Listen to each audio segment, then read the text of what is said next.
साथ जुड़ते नहीं है तो सत्संग कैसे होगा? हम बीड़ी के साथ जुड़ते हैं, तंबाकू के साथ जुड़ते हैं, शराब के साथ जुड़ते हैं, मांस के साथ जुड़ते हैं, झूठ के साथ जुड़ते हैं। रामायण की चौपाई क्या कहती है? सत्य समान धर्म नहीं दूजा, जब तक यज्ञ होम नहीं पूजा। सत्य के समान दुनिया में कोई धर्म नहीं जब तक यज्ञ होम पूजा नहीं।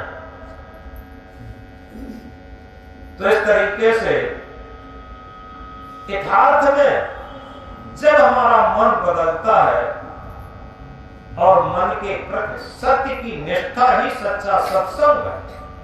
जब तक मन के अंदर सत्य की निष्ठा नहीं होती, सत्य के प्रति श्रद्धा नहीं होती, सत्य के प्रति समर्पण नहीं होता, तब तक सत्संग अंदर घटित नहीं होता। भले ही जिज्ञा से हम सत्संग रटते रहें। जैसे पानी रटने से प्यास नहीं जा सकती, भोजन रटने से भूख नहीं जा सकती, धन रटने से धन नहीं आ सकता, इसी तरीके से धर्म सत्संग भक्ति रटने से नहीं होगा। ये अंदर से प्रस्फुटित होने चाहिए।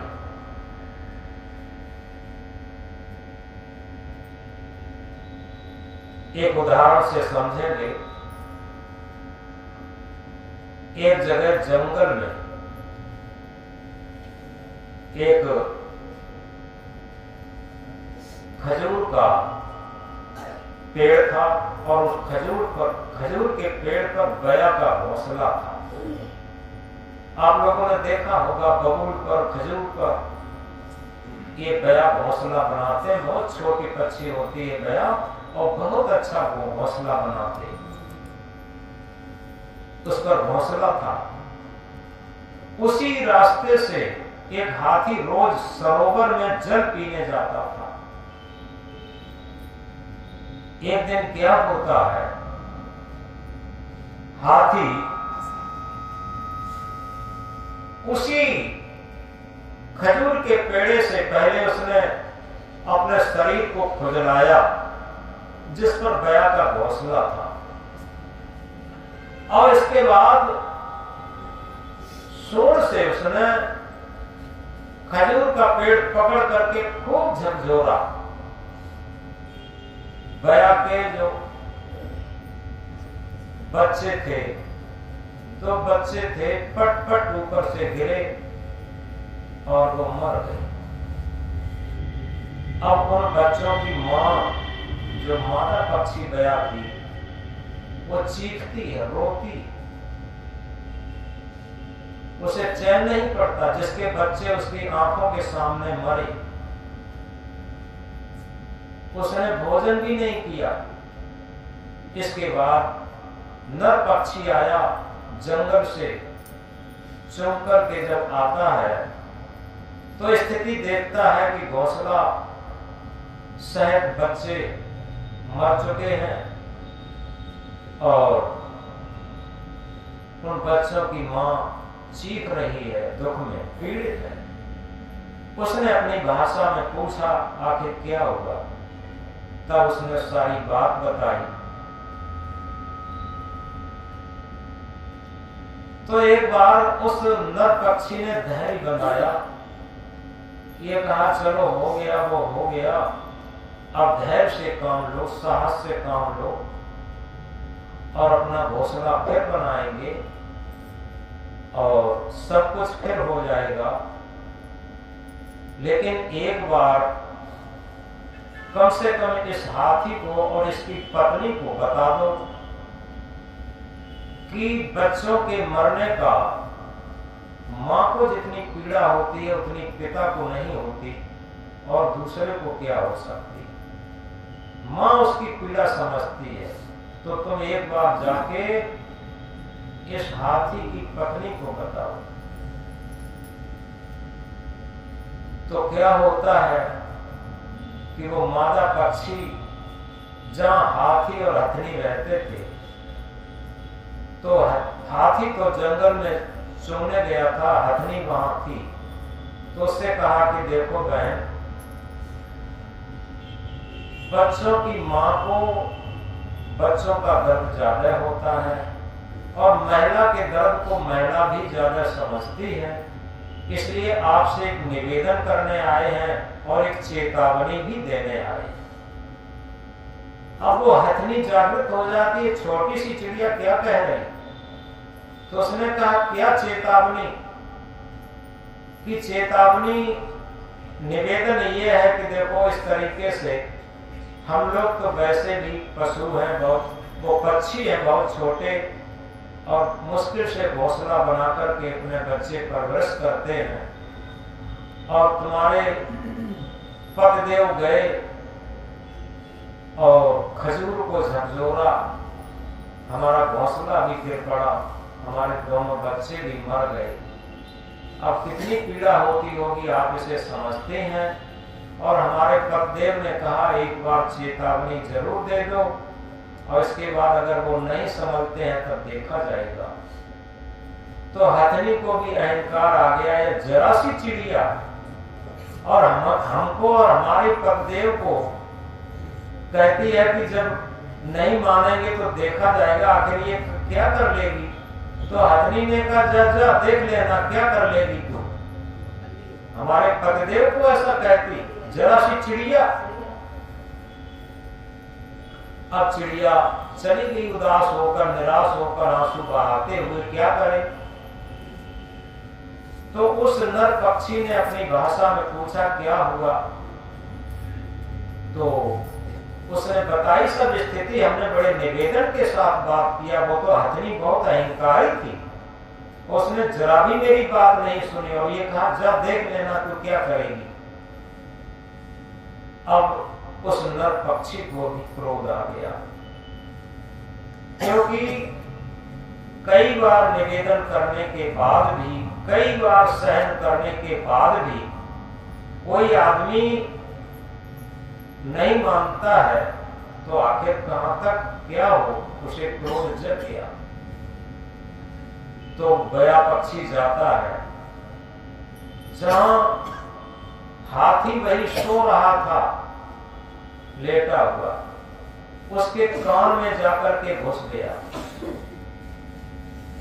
कान में जाकर के घुस गया। जो कान की पर्दा होती है बड़ी कोमल, अपनी चोंच से वहां फुट फुट करने लगा, और जब फुट फुट करने लगा हाथी एकदम घबराया, और घबराता है और जैसे ही वो भागता है, अब इस पेड़े में कहीं लगाता टक्कर, कहीं उस पेड़े में लगाता, लेकिन वो गया पक्षी नहीं निकलता।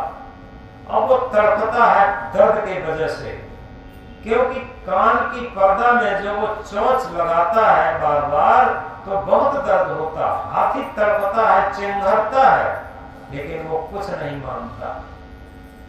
तब हथनी ने जाकर के उस गया पक्षी की जो मादा थी उससे निवेदन किया कि बहन हमसे बड़ी गलती हुई, और उस दिन हम आपसे बड़े अहंकार में बोली, आज किसी तरीके से क्षमा कर दो, मेरी पतिदेव की जान बख्श दो, और मैं संकल्प लेती हूँ जीवन भर कभी भी आपको, आपके परिवार को या किसी छोटे गरीब परिवार को नहीं सताएंगे। तो अब वो मादा पक्षी उसका निवेदन मान करके जाती है जहां हाथी वो तड़प रहा था, बिलबिला रहा था दर्द की वजह से। वहां उसने जोर जोर अपनी भाषा में कुछ कहा, और उस अपनी मादा पक्षी की भाषा सुनकर के जो नर पक्षी था हाथी के कान से निकल आया, और जैसे ही निकल आया उसकी जान में जान पड़ी, और सारा उसका अहंकार चूर हो गया, उस हाथी का भी और हथनी का भी। तो एक उदाहरण है। इस उदाहरण से हम ये समझें कि हम ये न समझें कि हम मानव शरीर में हैं और सब कर्म कुकर्म अकर्म भ्रष्टाचार करने का मुझे अधिकार है, ऐसा कुछ नहीं। सबसे बड़ी चीज ये है कि एक्शन टू रिएक्शन, क्रिया की प्रतिक्रिया होती है, इसे दुनिया में कोई नहीं रोक सकता। एक कारण कार्य की इस प्रकृति में अटूट व्यवस्था है। कबीर साहब ने जिसे कहा कबीर कमाई आपने निष्फल कबहू न जाए, होया पेड़ बबूल का आम कहां के खाए। यथार्थ में हमारा कर्तव्य ही हमारे सुख और दुख का कारण बनता है। अगर हमने अच्छे विचार और अच्छे कर्म और अच्छे संस्कार बटोरे हैं तो एक सुख शांति का कारण बनेंगे, और हमने खराब विचार, खराब कर्म और खराब संस्कार बटोरे हैं तो ये दुख का कारण बनेंगे। ये स्वाभाविक है। तो इसलिए हमें जागृत होना चाहिए। इस संबंध में हम कभी भी इस बात का कोई अहंकार न करें कि हम बहुत बड़े ज्ञानी हैं। ज्ञान बहुत छोटी चीज है और आचरण बहुत ऊंची चीज है।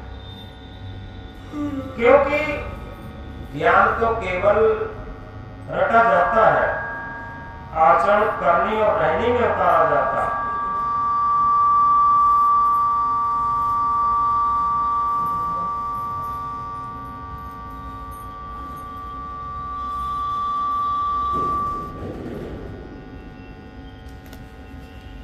हम ये समझ नहीं पाते, कुछ ज्ञान की बातें याद करके रट करके अपने को ज्ञानी मान लेते।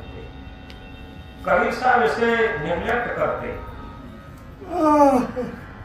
कबीर साहब कहते हैं, कबीर कमाई आपनी निष्फल कबहू न जाए, बोया। कबीर साहब कहते हैं, कहनता तो बहुत मिले, गहनता मिला न कोई, सो कहनता पहचान दे जो न कहनता हो। यथार्थ में कहने वाले, लक्ष्यदार भाषण करने वाले, लक्ष्यदार गायक कलाकार ये बहुत मिल जाते हैं, लेकिन जो उन चीजों को धारण करता है, धारण करे तो धर्म है, नहीं तो थोथी बात। सूरज उगे तो दिवस है, नहीं तो काली रात। हम जब तक सेवा भाव नहीं जानेंगे, दुनिया में सबसे बड़ा धर्म, सबसे बड़ी भक्ति, सबसे बड़ा भजन सेवा। सेवा भाव से भावित कर्म सच्ची पूजा होती, मानवता जग करके दानवता है होती। सेवा भाव से भावित होकर के जो भी कार्य किया जाएगा वो सब कार्य पूजा बन जाएंगे, और उसमें क्या होगा, अंदर से जो दानवता के संस्कार हैं वो सब खत्म हो जाएंगे और मानवता के संस्कार पुष्ट हो जाएंगे, उन्नत हो जाएंगे। इसलिए ये कहा है, जहां सेवा वहां त्याग है, जहां त्याग वहां प्रेम, निर्मल अंतःकरण जहां वहां शांति सुख है। एक संत एक गांव में भिक्षा के लिए रोज जाया करते थे। एक दरवाजे पर खड़े होकर के भिक्षा मांगी तो अंदर से आवाज आई, संत महाराज थोड़ी देर आप प्रतीक्षा करिए, हम अभी एक देवी की पूजा कर रहे हैं और जैसे ही हमारी पूजा निवृत्त हुई और आपके लिए हम भोजन लाऊंगे। तो संत वहीं बैठ जाते हैं, दरवाजे पर थोड़ी प्रतीक्षा करते हैं। थोड़ी देर बाद वह घर मालकिन बड़ी साफ सुथराई से और थाली में भोजन लेकर के आई और महात्मा जी के कमंडल में परोसा। महात्मा जी ने जब भोजन ले लिया कमंडल में, इसके बाद पूछा कि आपको हम एक बात पूछना चाहते हैं कि आप किस देवी की पूजा कर रही थी। थोड़ा गहराई से समझे, सबके मन में एक बात आई होगी, आखिर सबसे बड़ी देवी कौन है और किसकी पूजा कर रही थी वो। तो उस महिला ने कहा कि महाराज जी, हम उस देवी की पूजा कर रही थी जिस देवी से हमारे सुहाग का जन्म हुआ। अब आप लोग समझ सकते हैं कि जो माताओं के सुहाग कहते हैं पति को, पति का जन्म कहां से होता है? सासू मां से।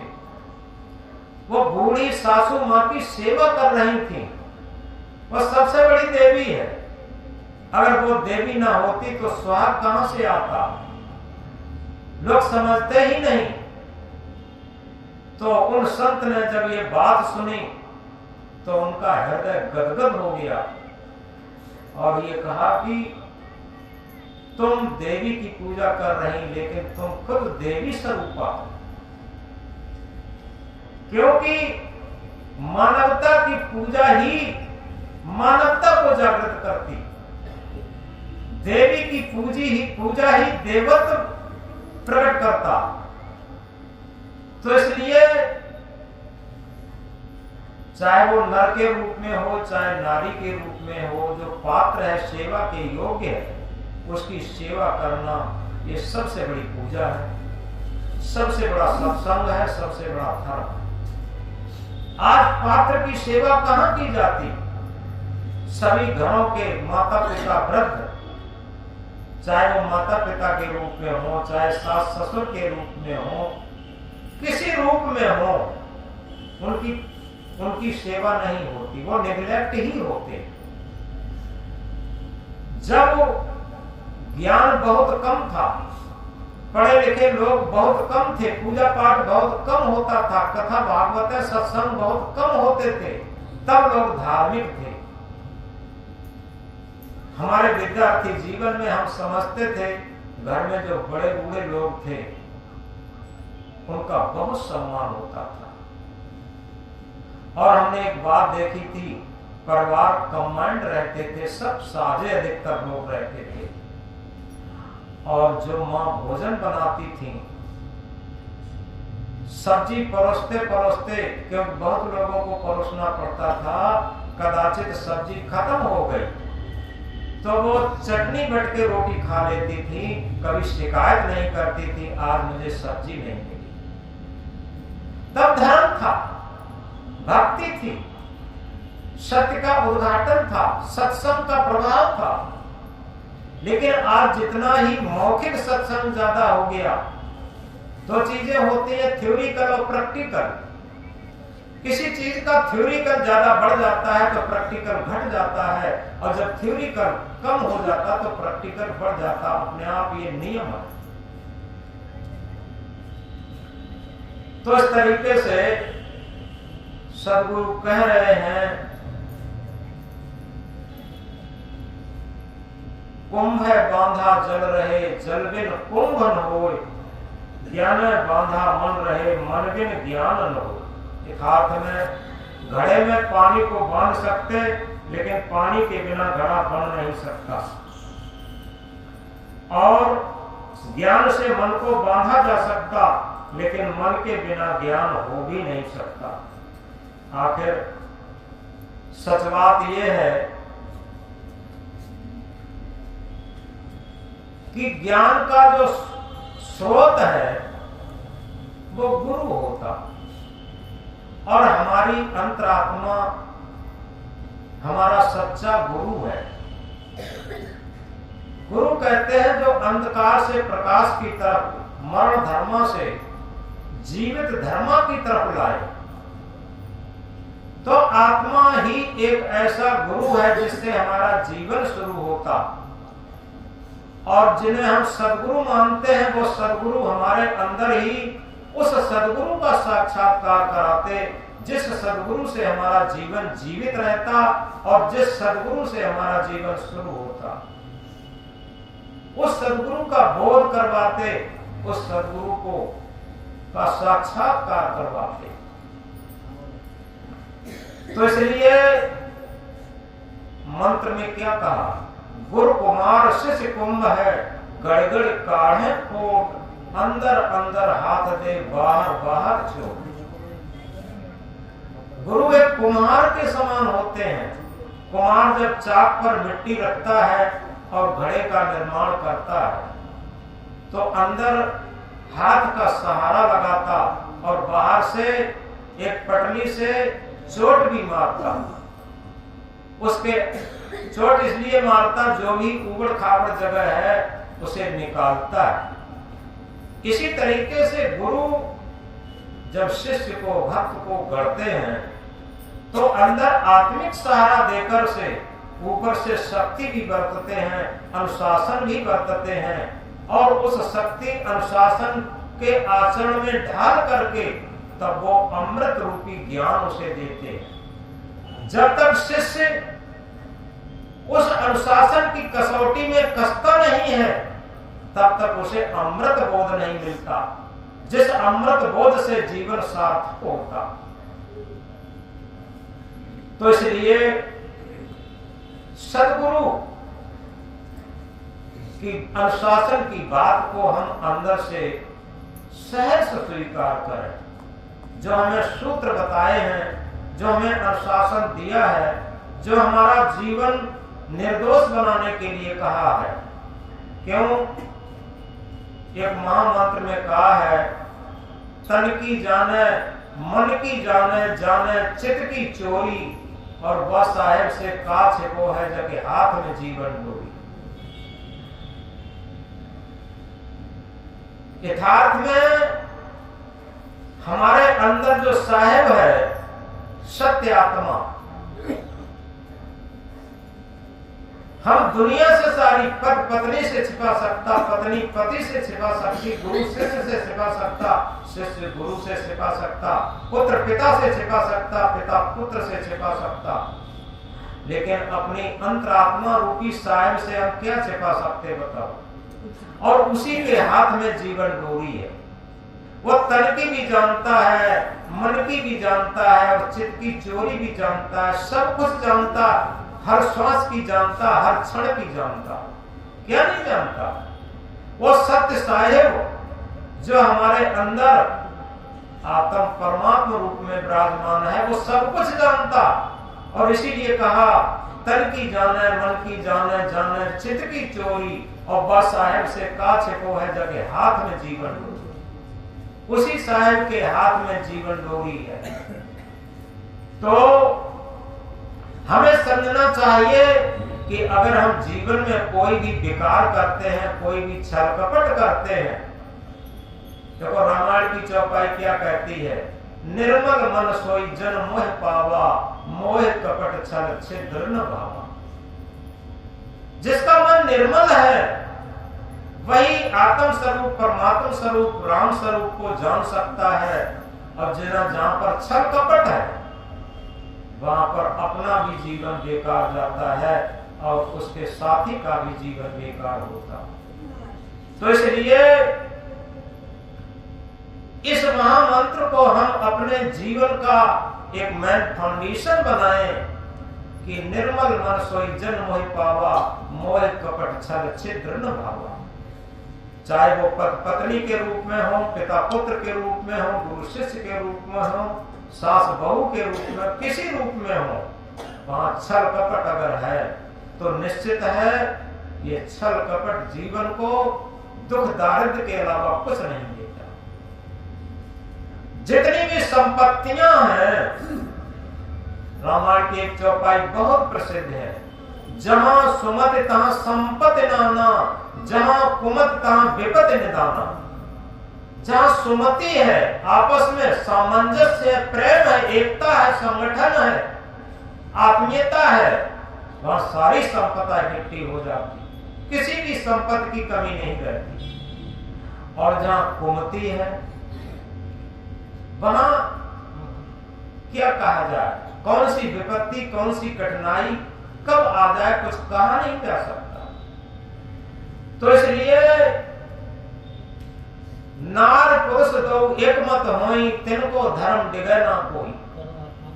नार और पुरुष दोनों एक मत होकर के और आत्मा के पथ पर, भक्ति के पथ पर, धर्म के पथ पर अगर चलते हैं तो वास्तव में गृहस्थ जीवन भी एक महान आश्रम होता है। क्योंकि उसी आश्रम से जितने भी भक्त निकले हैं, जितने भी महापुरुष हैं निकले हैं, जितने भी देशभक्त निकले हैं, जितने भी वैज्ञानिक हैं सब निकले हैं, जितने भी महान से महान देश के नायक निकले हैं, कहां से निकले? उस मां की कोख से ही निकले, गृहस्थी आश्रम से ही निकल के आए।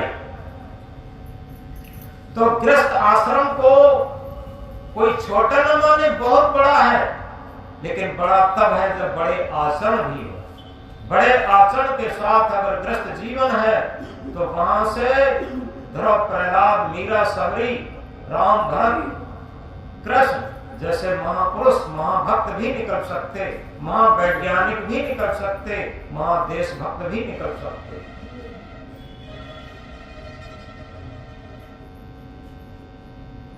तो इस प्रकार हम इस बात को बहुत गहराई से समझें। रामायण की चौपाई में क्या कहा? मत कीरत गति भूत भलाई, जब जही जतन जौन विधि पाई, सो जानब सत्संग प्रभाव, लोको वेद न आन उपाव। मत कहते हैं शुद्ध मत, शुद्ध बुद्धि। कीरत कहते हैं शुद्ध यश। भूत भलाई यानी अपना कल्याण, अपनी सच्ची भलाई जब जिसने जहां विद जैसे पाई, सो जानब सत्संग प्रभाव, लोको वेद न आन उपाव। सो जानो उसे कहीं न कहीं प्रत्यक्ष अप्रत्यक्ष रूप में सत्संग का प्रभाव है उसके ऊपर, और तभी वो भौतिक उन्नत भी कर रहा है और आध्यात्मिक उन्नत भी कर रहा है। धर्म भक्ति की भी उन्नत हो रही है और भौतिक क्षेत्र की भी उन्नत हो रही है। इन सब बातों को समझते हुए हम एक सूत्र को समझेंगे, क्योंकि जीवन जौवन राजमद अविचल रहे न कोय, जो दिन जाए सत्संग में जीवन का फल सो। हमारे पास जीवन है, जवानी है, राजमद है, जवानी मद है, पद मद है, ये सारे जितने भी मद हैं वो कोई भी स्थिर नहीं। हमारे जीवन का जो क्षण, जो श्वास सत्य के साथ, सत्य आत्मा के साथ निकल जाए, वो हमारे जीवन की क्षण और जीवन की श्वासें सार्थक है। वही जीवन हमारा सार्थक है। और इसीलिए कहा सत्संग बिना कल्याण नहीं, सत्संग को जांचत है मुनि ज्ञानी। शेर के संग में श्याल आनंदित, पंडित के संग मूर्ख ज्ञानी। मिश्री के संग में बांस की कीमत, दूध के संग बिकावत पानी। गेहूं कहे सुन रे बधुआ, सत्संग प्रभाव लगे कोई पानी। यथार्थ में सत्संग जीवन का वो अमृत है। इस सत्संग अमृत को पान करते ही हमें लाभ मिलता, भौतिक लाभ भी मिलता, आध्यात्मिक लाभ भी मिलता, इस लोक में भी लाभ मिलता और पुनर्जन्म परलोक में भी लाभ मिलता।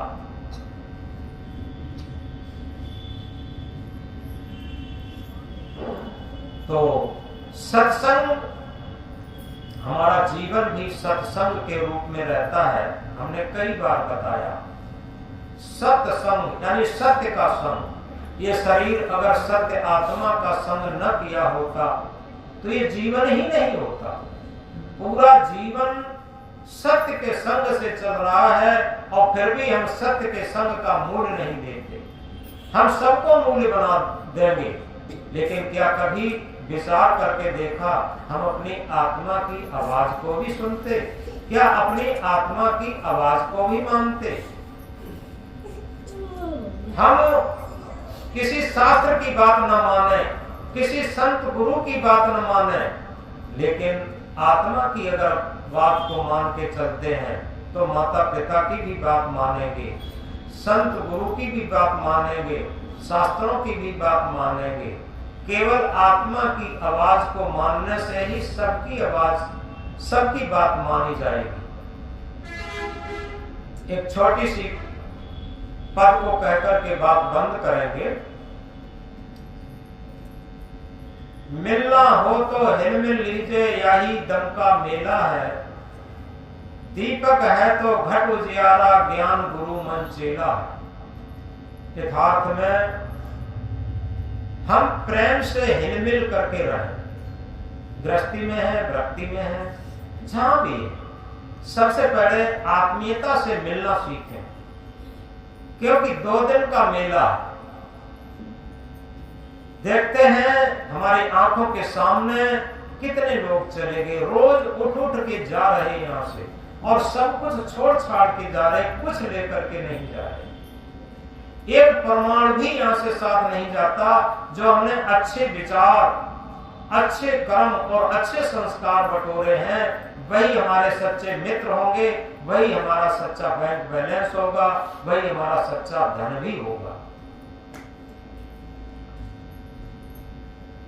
तो मिलना हो तो हिलमिल लीजिए, यही दम का मेला है। दीपक है तो घट उजियारा, ज्ञान गुरु मन चेला। जिस तरीके से किसी कमरे में एक प्रज्वलित दीपक रख दिया जाए तो कमरे का अंधकार समूल नष्ट हो जाता, खत्म हो जाता। इसी तरीके से अपने अंतःकरण में हम ज्ञान का दीपक उपस्थित करें। जब हमारे अंतःकरण में ज्ञान का दीपक उपस्थित होगा तो हमारे अंदर से अज्ञान रात्रि चली जाएगी। दीपक है तो घट उजियारा और ज्ञान गुरु मन चेला है। तब क्या हो जाएगा? ज्ञान ही गुरु हो जाएगा और मन चेला हो जाएगा। ये दुनिया में सबसे ऊंची चीज है। ये मन हमेशा गुरु बना रहता, क्योंकि मन के अनुसार ही जीवन चलता। सारे लोग अपने अपने जीवन को विचार करके देखें, मन के अनुसार जो जीवन ज्यादा व्यतीत करते, उनका मन गुरु है और आत्मा चेला बनी हुई है। लेकिन जब ज्ञान अंदर प्रस्फुटित होता, जब तक जिह्वा पर ज्ञान रहता, तब तक मन गुरु रहता, और वही ज्ञान जब अपने अंतःकरण में प्रकाशित होने लगता, अपने मन में प्रकाशित होने लगता, तो क्या होता? आत्मा गुरु बन जाती है, आत्मज्ञान गुरु हो जाता और मन चेला हो जाता। दीपक है तो घट उजियारा, ज्ञान गुरु मन चेला है। या कि समझ परे सोई मानुष नहीं माटी का ढेला।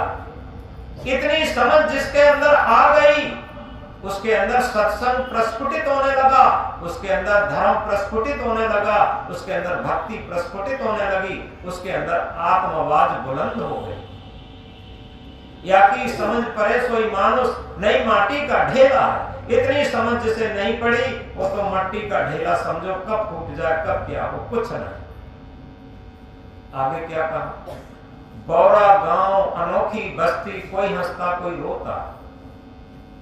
ये परिवार, ये समाज, ये पूरा संसार, ये पागलों का गांव। पागलों का गांव कैसा? कोई हंसता कोई रोता। बौरा गांव अनोखी बस्ती, कोई हंसता कोई रोता है। इस जग की ये बात निराली, सुख महंगा दुख सस्ता। इस जग की ये बात निराली, सुख महंगा और दुख सस्ता। सुख इतना महंगा है, इतना महंगा है, शायद ही सोना चांदी कोनूर हीरा भी इतना महंगा नहीं होगा। क्योंकि ये बहुत बेशकीमती जीवन पूरा लगा देते हैं। किसके लिए? सुख के लिए, सुख खरीदने के लिए, सुख प्राप्त करने के लिए। लेकिन किसी बूढ़े व्यक्ति को पूछो, भैया तुमने कितना सुख इकट्ठा किया, तुमको सुख कितना मिला? वो कहेगा सुख कहाँ इकट्ठा किया? अरे सुख के लिए दौड़ते जरूर रहे, लेकिन सुख के बदले में दुख ही तो मिला। पूरे जीवन दुख ही तो मिला, सुख कहाँ मिला? सुख के लिए बिछौना तो बिछाते रहे, सुख के लिए इंतजार तो करते रहे, ऐसा कर ले तो सुख मिल जाएगा। पूरे जीवन सुख के लिए ही सब कुछ किया, लेकिन वही सुख दुख में परिवर्तित हो जाता। इसे दुनिया में कोई नहीं रोक सकता। ये संसार का नियम है, सारे सुख दुख में परिवर्तित होते।